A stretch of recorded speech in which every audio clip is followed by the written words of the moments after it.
do not underestimate the impact you can actually have if you know, in the battle of ideas. The reason it's crucial in this country is because to the extent we lose, like what I would say, a deep belief in the First Amendment, a understanding of the necessity of the Second Amendment, an understanding of a right of privacy, a logical addendum of the idea of fairness. So one of the crazy things about America, it's the only country right now with a vibrant, the delta between America's tech scene and every other's is huge.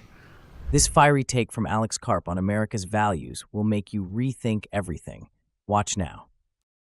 And why is that? Well, we organize around ideas. We believe in fairness and meritocracy. We're willing to to suppress our ego in the service of a larger concept.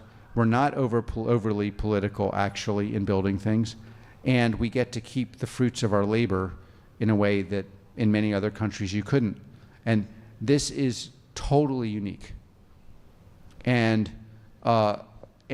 But because it's unique, you know, we may not defend it as much as we should because we just assume it's normal. It is not in any way normal. And I spent a lot of my life in a culture which has produced incredible good and bad things in Germany. And like and even compared to Germany, this is something that is not replicable and we should be willing to fight for. I would say I don't know, maybe we want to ask a couple of questions before I run out of energies.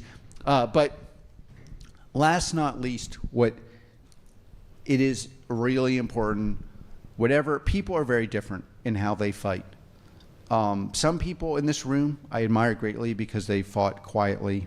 I won't out any of them, but you know, and gone into places I couldn't have gone when, you know, after October 7th. And some people like me are willing to just, you know, throw a couple punches. And I think you have to be honest about where you are in the fighting chain, but I do think a willingness to fight is very important. And you know, there's unjustified and non-justified violence. There's justified and unjustified action in public, and people have different proclivities. But you know, being willing to especially fight on the side of like thoughtful liberty is much more valuable, especially since most people don't want to do it, than one would imagine. And it really does reshape how people see things if you win. If America's values are so self-evident, why do we constantly have to defend them? Because they aren't the global default. They're the exception. Karp is right. America's success isn't an accident. It's built on principles that most of the world refuses to embrace. The question is, are we willing to fight for them before they slip away? Okay, let's take some questions from you guys. I hope there's okay, perfect. I know you. Yeah, we met at UATX Live. Please, go ahead. And guys, try and keep the questions short so that we can get to as many of you as possible. I want to go back to your terrorist killing comment. You talked about you should have pride in occasional use of violence, and at the University of Austin, we're having a very heated but lively debate about whether we should be an open or closed society. And there are illiberal influences that always want to come into these sorts of places that don't really have a stasis yet. And so I'm wondering what violence, if any, should we use to keep a liberal university liberal? Well, you know, Heinrich had this famous thing where it's like the pins and needles that you're trying to, they were confiscating intellectual works, and the Prussian army, and he was like, you can't confiscate the pins and needles of my sharp mind. So I would encourage you at the university to use the pins and needles of your sharp mind to win intellectual battles on an intellectual playing field. So I don't think any other form of violence besides your intellect is warranted. And I completely celebrate and welcome people with views that I find somewhat abhorrent. But the right response, the intellectual response is, these are the reasons I think you are wrong. And by the way, in the battle to win that, you know, really using your sharp mind to humiliate their intellect, their purpose, their position, I think that's totally kosher and welcomed. But nothing beyond that. Now, and I would say, and then people who violate, want to move to other terrain of debate, meaning other forms of coercion. That's just not what a university is about. When I say using violence, I mean, America and our allies, taking out people that are planning to not meet us on the intellectual playing field, but on the plane of violence. And there, I'm quite merciless. I think we should rise early and kill.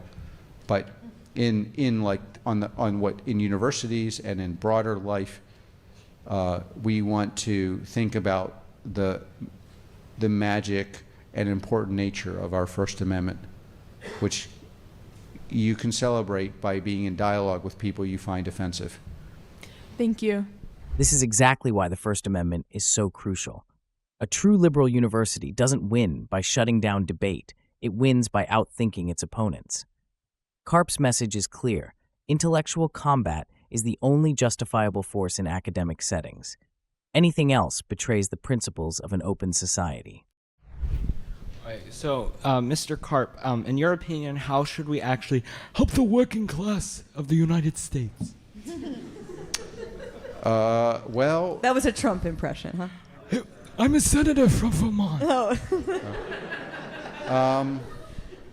Well, I actually mean, good.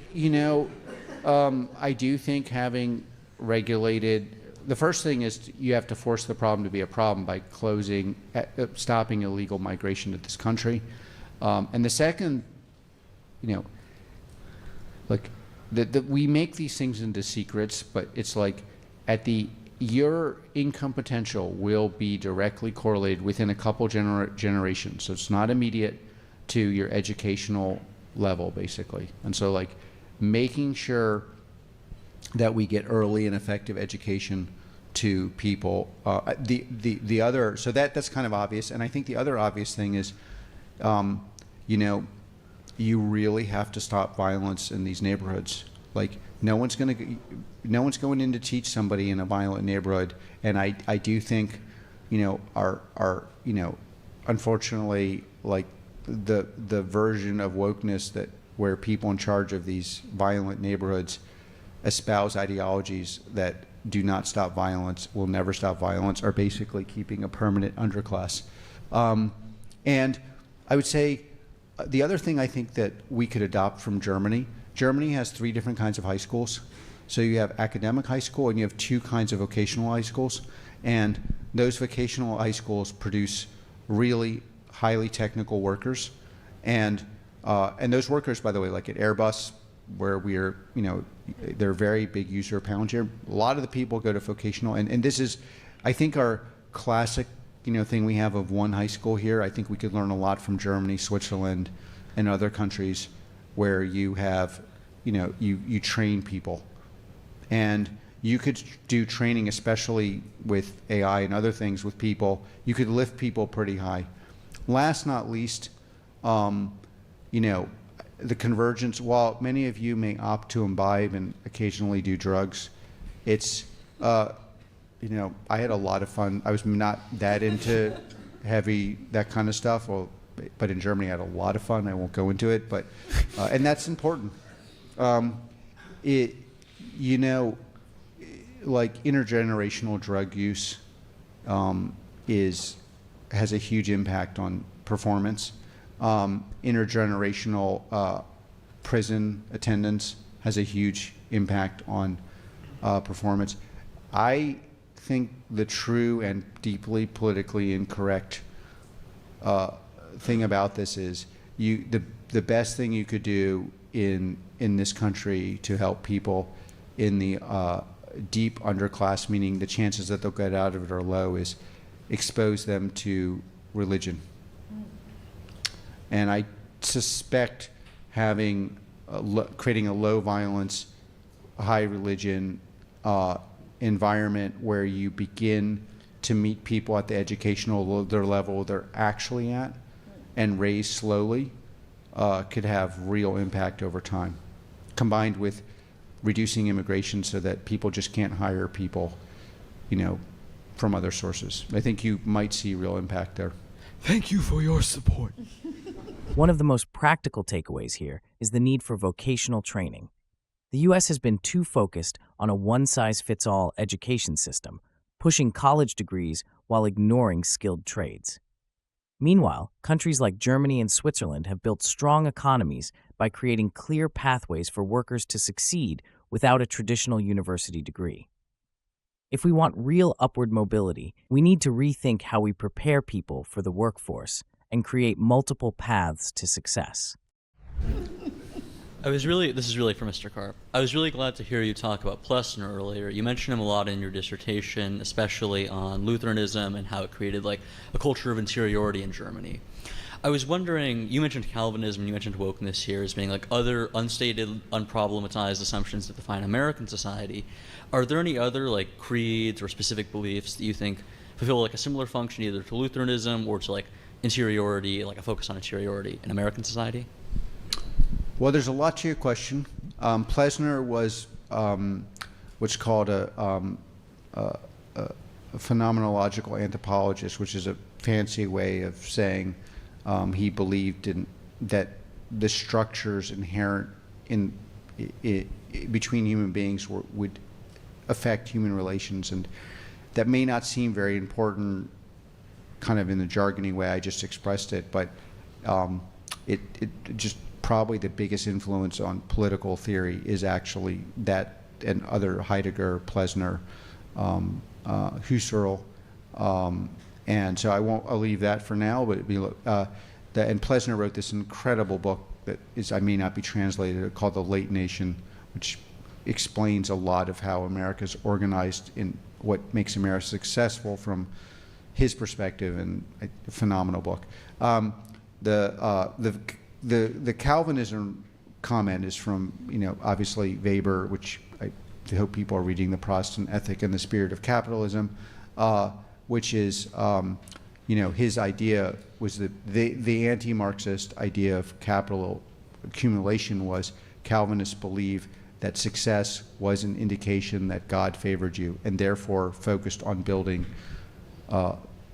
enterprise and industry, and actually I think though Silicon Valley won, and I think Silicon Valley becomes deeply Calvinist, and America is a deeply Calvinist, meaning building something important is good, as opposed to what you will find the Lutheran critique, which is kind of the opposite.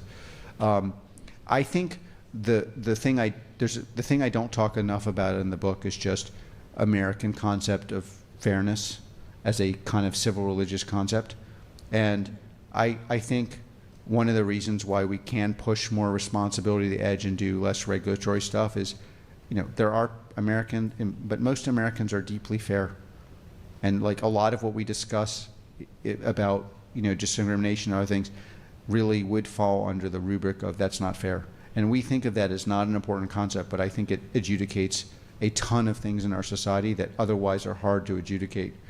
And so, yeah, if I were writing an addendum to this book, I would probably try to work more on those kind of things, and then the role of inequity with AI. Karp highlights something that most people overlook: America's ability to push responsibility to the edge because of its ingrained sense of fairness. Unlike Europe or China, where government dictates outcomes, America operates with an assumption that people will generally act justly within a system designed to reward merit. This lack of overregulation is precisely why Silicon Valley has outpaced the world in technological advancements. However, if we start regulating innovation out of fear rather than necessity, we could kill the very engine that drives growth. The challenge ahead is to ensure that fairness continues to guide policy without turning into an excuse for excessive government interference.